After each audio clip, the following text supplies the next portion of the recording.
Damos comienzo a un nuevo programa, Servidores de Dios. Quien te habla es Manuel Cornejo.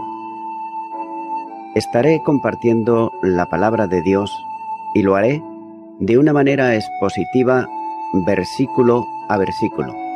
Y en esta ocasión será en la segunda carta a los Corintios, capítulo 11 y versículo 18, donde dice: puesto que muchos se glorían según la carne, también yo me gloriaré. Comienza diciendo este versículo: puesto que muchos se glorían según la carne. Los que se gloriaban de ellos mismos, según la carne, es decir, en el orgullo y arrogancia propios de la carne, no eran pocos, sino que eran muchos. Estos eran aquellos que se presentaban como los grandes apóstoles, el grupo opositor al apóstol Pablo, como señala el versículo 5. Lo que era habitual para ello era gloriarse según la carne, es decir, jactarse en las obras hechas según la perspectiva o el punto de vista humano. Note que está expresando la condición espiritual de los que se oponían al apóstol y a sus colaboradores. Téngase en cuenta que el carnal se jacta en lo que es y en lo que hace, como si fuese algo que es suyo. Por tanto, la valoración que hacían de sus obras era exagerada y en gran medida también hipócrita.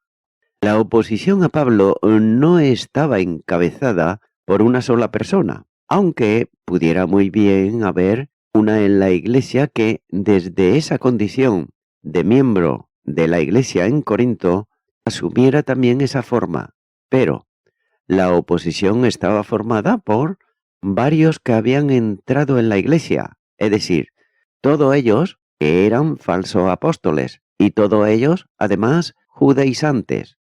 Téngase en cuenta que este gloriarse según la carne puede referirse también a un asunto puntual que demandaba a todos los creyentes, como era, por ejemplo, la circuncisión y el cumplimiento de las ordenanzas legales.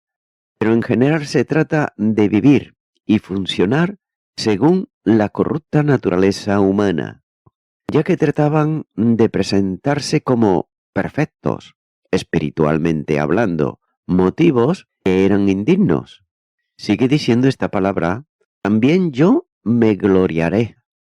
Pablo responde a estas jactancias carnales confirmando que él también podía hacerlo, ya que es una expresión semejante que aparece en otros dos escritos del apóstol, por ejemplo, en Gálatas capítulo 6, versículo 13 y Filipenses capítulo 3, versículo 4.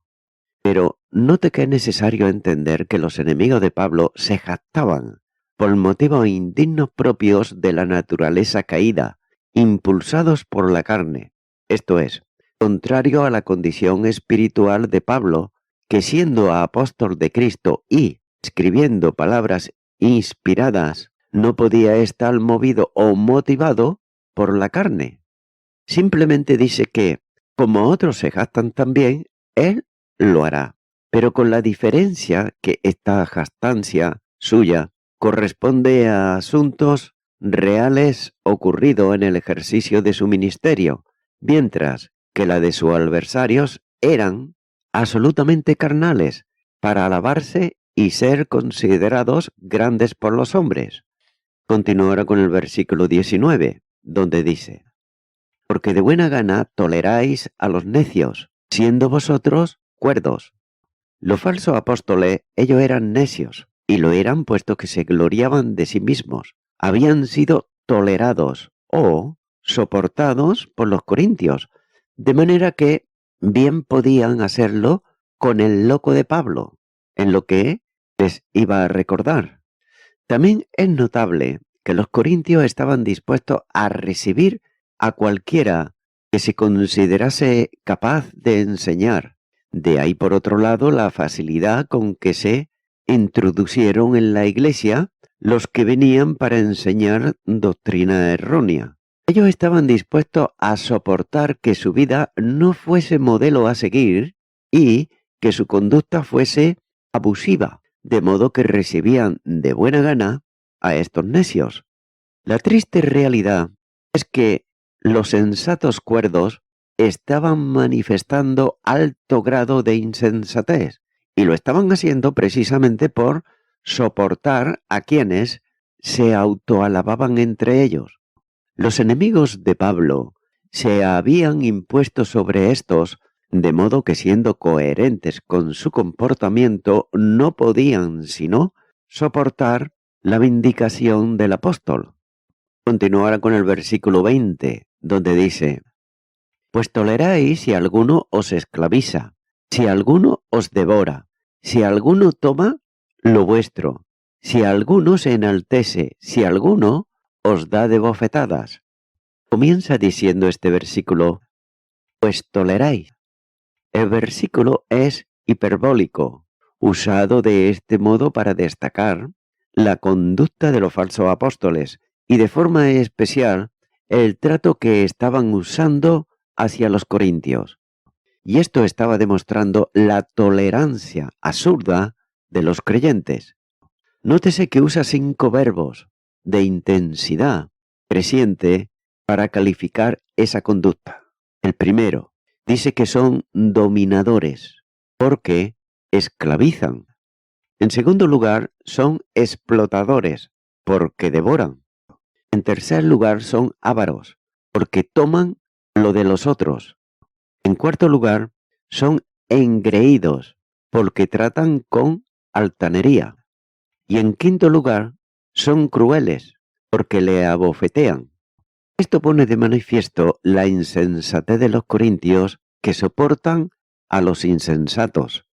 Bien podían soportar al apóstol cuando lo estaban haciendo con aquel grupo de tiranos, perversos y opresores que se habían introducido en la iglesia de Corinto. Sigue diciendo este versículo: si alguno os esclaviza. Los falsos apóstoles estaban esclavizando a los creyentes, estaban enseñoreando del rebaño de Dios, como señala la primera carta de Pedro, capítulo 5 y versículo 3. Note que como judaizantes habían heredado de los fariseos el espíritu de tiranía, imponiéndose sobre la congregación y reduciendo a los creyentes libres a esclavos del sistema legalista y de las tradiciones y costumbres impuestas por los hombres. Es por eso que Pablo usa aquí el verbo que expresa la idea de esclavizar, de modo que estaban tolerando a quienes lo esclavizaban como esclavos. Incluso pudiera referirse también a la forma despótica con que algunos amos trataban a sus esclavos, sin miramiento alguno y sin consideraciones. De otro modo, no eran pastores del rebaño, sino dueños tiranos que maltrataban a los creyentes. Sigue diciendo este versículo: si alguno os devora. Pablo los define también como explotadores. Los intrusos venidos de Jerusalén y autopresentados como apóstoles se dedicaban ellos a saquear a los creyentes viviendo a costa de ellos. No estaban tomando un poco, estrictamente, lo necesario, sino que los devoraban, esto es, abusaban grandemente de ellos. Y así describía el Señor a los fariseos, de los que dice que devoran las casas de las viudas. Marcos capítulo 12, versículo 40. En lugar de asistir y ayudar a las personas, ellos hacían todo lo contrario, devoraban sus casas. Es probable que consiguieran generar la confianza de los creyentes, de manera que estos perversos podían fácilmente sustraer de los bienes de los cristianos. Téngase en cuenta que es una denuncia grave, que pone de manifiesto la falta de escrúpulo que les permitía robar a los creyentes, aprovechándose de ellos para su enriquecimiento. La enseñanza de estos hipócritas era simplemente el pretexto que hacía creer a los sencillos que eran piadosos, que buscaban el bien de ellos, procurando con esa piedad aparente cubrir la maldad de sus acciones. Sigue diciendo este versículo, si alguno toma lo vuestro. Incrementa el carácter perverso de aquellas personas, presentándolos como ávaros, de la peor condición, ya que se apropiaban de lo que no era suyo, sino de aquello que era de los creyentes. Pablo usa aquí el verbo tomar, que se traduce con el complemento de lo vuestro, aunque no está en el texto original. Y esta expresión toma se usaba para los que practicaban la pesca o la caza con lazo, ya que ponían trampas y cazaban a los que caían en ellas. Esto lo hará notar más adelante, rebatiendo una acusación basada en este comportamiento, en el capítulo 12, versículo 16. Sigue diciendo este versículo, si alguno se enaltece. La cuarta apreciación que hace sobre la conducta de los falsos apóstoles tiene que ver con la arrogancia, con que no solo se presentaban, sino que también la demandaban, ya que ellos habían conseguido que los corintios los considerasen como superiores y lo alabasen como maestros y grandes apóstoles. Contraste marcado con Pablo, que hacía todo lo contrario, cuando dice en el versículo 7, porque yo humillándome a mí mismo, para que vosotros fueseis enaltecidos, por cuanto os he predicado el evangelio de balde, en lugar de ser pastores que buscaban el bien del rebaño, eran asalariados que comían lo mejor de las ovejas. Ya que esto es algo común entre los falsos pastores, como también señala en el Antiguo Testamento en Ezequiel, capítulo 34 y los versículos 2 al 6. También es un comportamiento típico de los asalariados, como señala Juan capítulo 10, los versículos 12 y 13. Buscaban su bienestar y su gloria, como hacen los señores de este mundo. También Lucas capítulo 22 y versículo 25, ellos pretendían predicar de Cristo, pero con sus actos contradecían su enseñanza.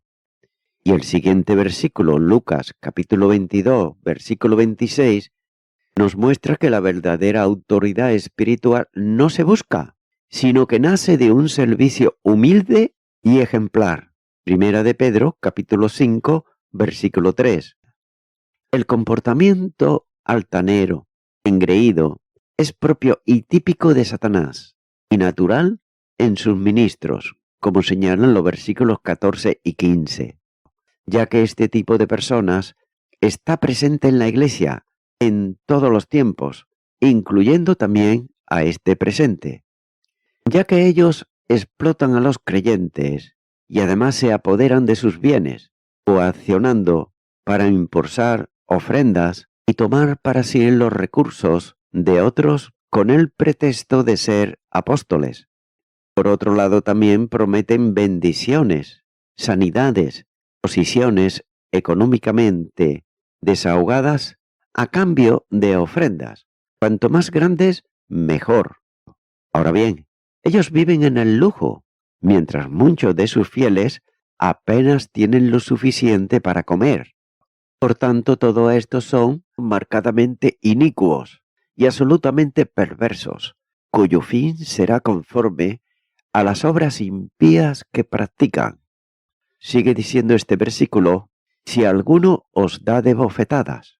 El quinto lugar lo presenta como crueles, porque dice os abofetean, literalmente golpean la cara. Esta es una acusación fuerte y grave que sin duda debe tomarse hiperbólicamente, en cuyo caso debiera tomarse como un trato rudo que la Iglesia estaría recibiendo. El texto griego es claro al hablar de bofetadas. Literalmente, si alguien la cara os golpea. Algunas veces, autoridades despóticas han abofeteado a otros, como también se puede ver en el Antiguo Testamento, en el primer libro de Reyes, capítulo 22, versículo 24, y también en Isaías, capítulo 50, versículo 6. Por tanto, los corintios ellos debían de discernir lo incongruente de ese comportamiento en quienes se llamaban ellos apóstoles de Cristo. La situación trasciende en el tiempo y alcanza a los creyentes en cualquier lugar.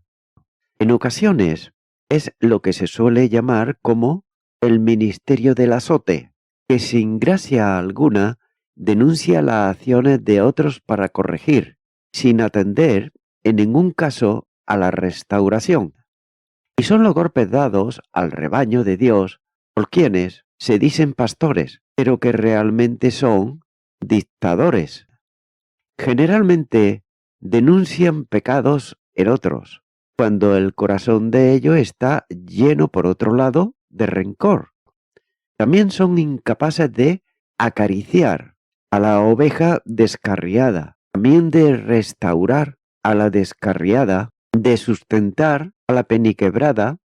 Son los que hacen llorar a esposas bajo la sujeción dictatorial de los maridos, los que hacen la vida ingrata a los niños con la disciplina de la vara, los que espantan a los jóvenes con una supuesta ética mundana cuando simplemente actúan como corresponde al tiempo en que ellos viven. También son los que en sus predicaciones no hay aliento alguno, sino golpes y represiones. Estos no han desaparecido de las iglesias y lamentablemente tampoco desaparecerán en el futuro. Continúo ahora con el versículo 21, donde dice: para vergüenza mía lo digo, para eso fuimos demasiado débiles, pero en lo que en otro tenga osadía, hablo con locura. También yo tengo osadía. Comienza diciendo este versículo: para vergüenza mía lo digo, para eso fuimos demasiado débiles. El apóstol reconoce que, irónicamente hablando, fueron demasiado débiles. En contraste con la fortaleza de los enemigos que eran capaces de todo, lo que fue dicho en el versículo anterior. No es que realmente fuese débil, pero era la idea que muchos tenían respecto a su persona. ¿Acaso una parte de la iglesia le consideraba de ese modo? Que reconoce que cuando estaba entre los corintios y posiblemente cuando hizo la visita corta y tuvo que salir de la congregación, en momentos de intensa tensión, se manifestó como débil delante de ellos, ya que la primera visita que hizo a la ciudad en la que se estableció la iglesia testificaba de haberlo hecho con mucho temor. Primera de Corintios capítulo 2 versículo 3. Nunca tuvo sentido de fortaleza personal, ya que él reconocía que cuanto hizo lo debía a la gracia de Dios. Primera de Corintios capítulo 15 versículo 10. Sigue diciendo este versículo: pero en lo que otro tenga osadía, hablo con locura. También yo tengo osadía. Por el contrario, sus adversarios se consideraban ellos fuertes, llenos además de capacidades y de poder personal. Por esa razón consideraban a Pablo como un apóstol despreciable, carente de todo poder. Sin embargo, aunque afirman que es débil, es tanto como cualquiera de ellos, y esa afirmación lo dice como insensatez.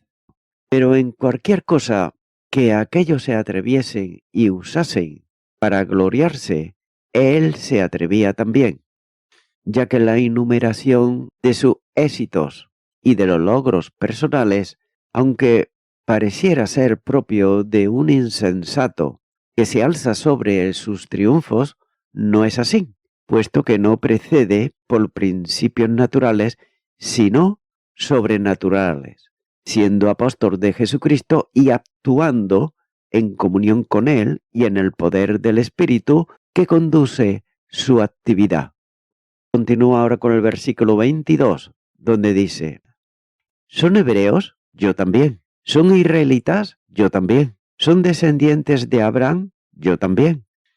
Comienza diciendo este versículo, ¿son hebreos? Yo también. Todas las credenciales y títulos honoríficos que los adversarios de Pablo podían presentar, también él podía hacerlo.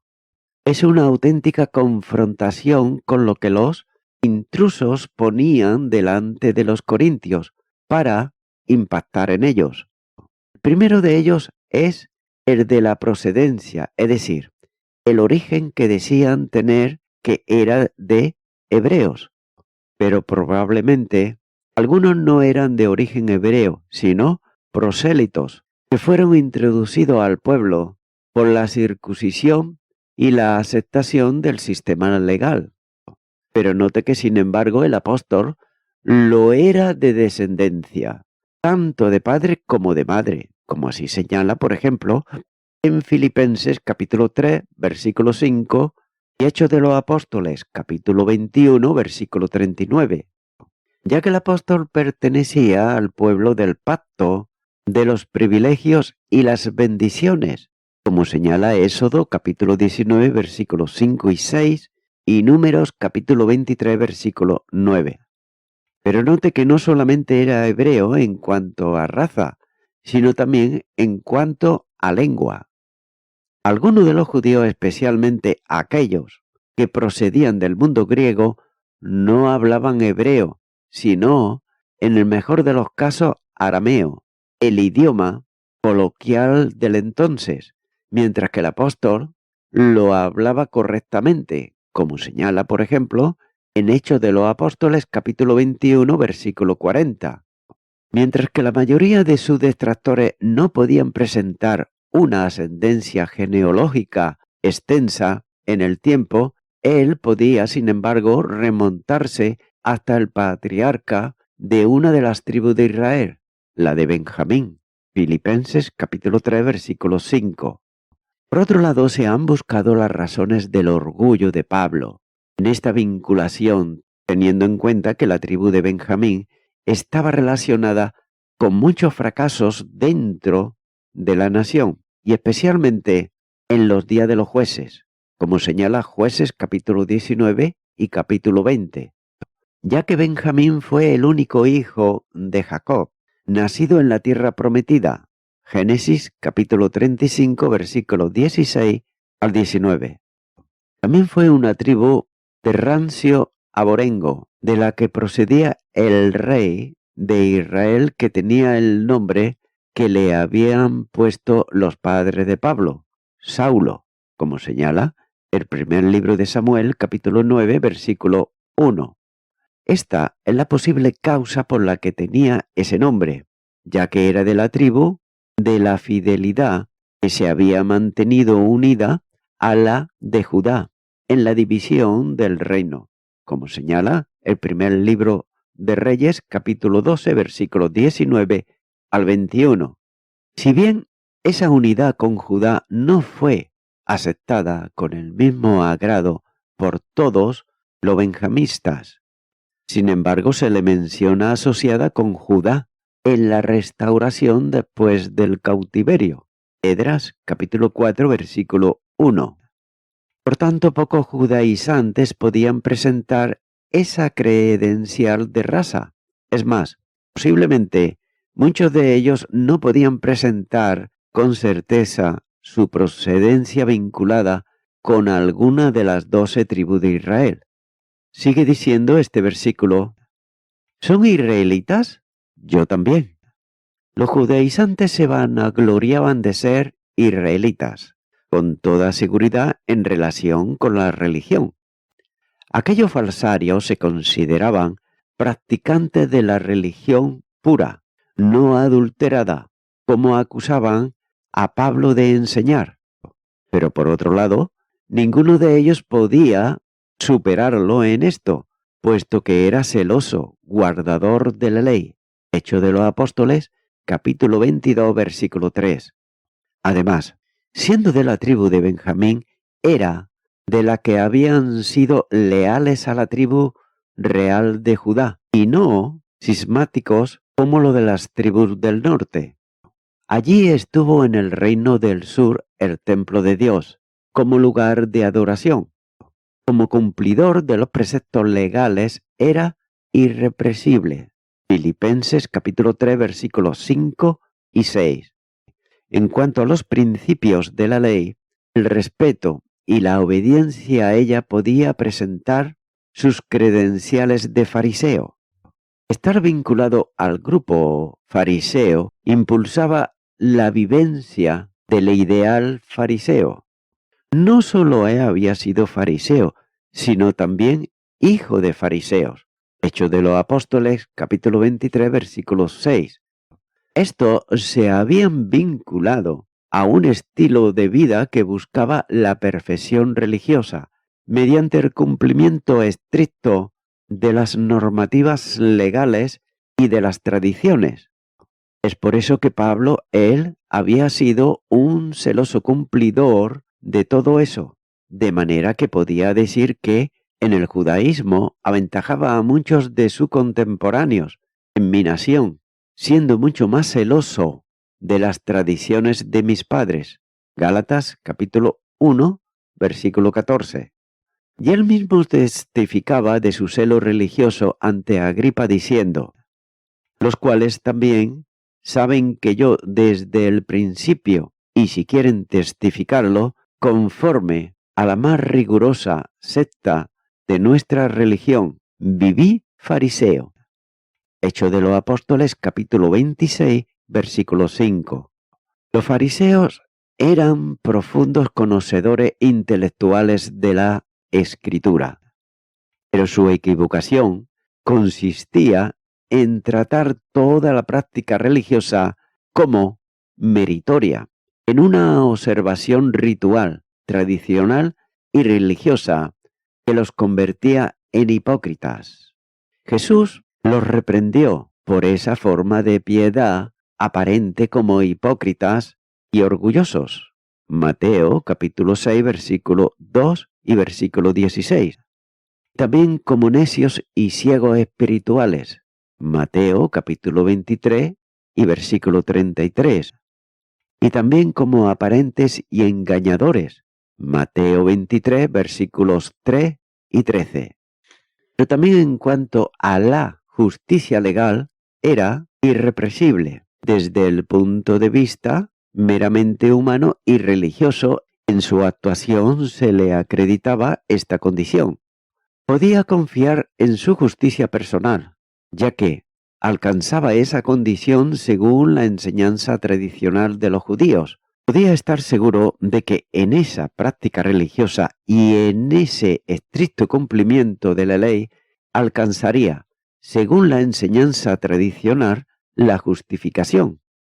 Ante los hombres, y concretamente ante los judíos, Pablo era irrepresible, porque no podían ver el corazón, pero podían testificar que no había dejado de cumplir con el sistema legal de aquel entonces.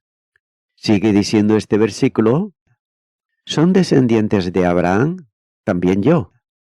El tercer lugar se refiere a su linaje, cuando dice descendiente de Abraham, ya que procedía del padre de la nación escogido por Dios para formar de él su pueblo, como una estirpe pura, mientras que algunos judaizantes habían sido incorporados por adhesión. Él, en cambio, procedía por ascendencia de Abraham. Por tanto, descendía del que Dios usó para dar origen a la nación hebrea. Y voy concluyendo con esto. Note que estos falsos apóstoles pretendían ser hebreos de pura sangre, israelitas y además descendientes de Abraham. Pero ellos continuaban trabajando bajo el engaño de que este árbol genealógico le daba favor a los ojos de Dios. Pero sin embargo no se daban cuenta de que el antiguo pueblo de Dios, Israel, había sido ahora echado a un lado por Dios por haber rechazado al Mesías. Amigo y amiga oyente, de la misma manera también existen personas en los días de hoy que piensan que la salvación en Cristo se hereda, se puede ganar por hacer obras, tal vez también por, quizás, tener un familiar que es religioso o religiosa, y esto le va a dar un cierto privilegio para la salvación. Pero mi amigo y mi amiga oyente, la salvación en Cristo es, como nos dice su palabra en Efesios capítulo 2 y los versículos 8 y 9, porque por gracia sois salvos, por medio de la fe, y esto no de vosotros, pues es don de Dios, no por obras para que nadie se gloríe. Es que por este motivo es que tú debes de aceptar a Jesucristo, el Mesías, el enviado de Dios, y aceptarle personalmente en tu vida, aceptarle en tu corazón. Esto sí, debes tú de invitarle a que venga a tu corazón. Si así no lo has hecho todavía, pues ahora yo te animo a que lo puedas hacer. Ora conmigo esta oración que yo voy a hacer y di: Dios eterno, soy una persona que estaba equivocada porque pensaba que la tradición podía salvarme, las obras podían salvarme, pero tu palabra me manifiesta en Efesios capítulo 2 y los versículos 8 y 9 que no es así, que no es por obras, sino por gracia, por medio de la fe en ti.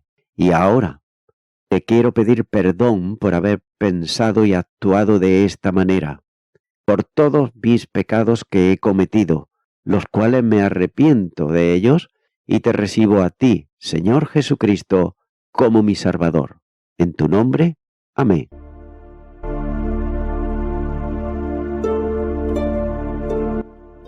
Amigo y amiga oyente, si tú has hecho esta oración de corazón, te recomiendo que comiences a orar a Dios, en primer lugar, en el nombre del Señor Jesucristo. Orar a Dios no es rezar, sino que es hablar con una persona. También te recomiendo que leas la palabra de Dios y lo hagas a diario. Comienza, por ejemplo, con el Nuevo Testamento. Y también, por último, te recomiendo que para que puedas crecer espiritualmente, te congregues en una iglesia cristiano-evangélica, donde se predique, se enseñe y se practique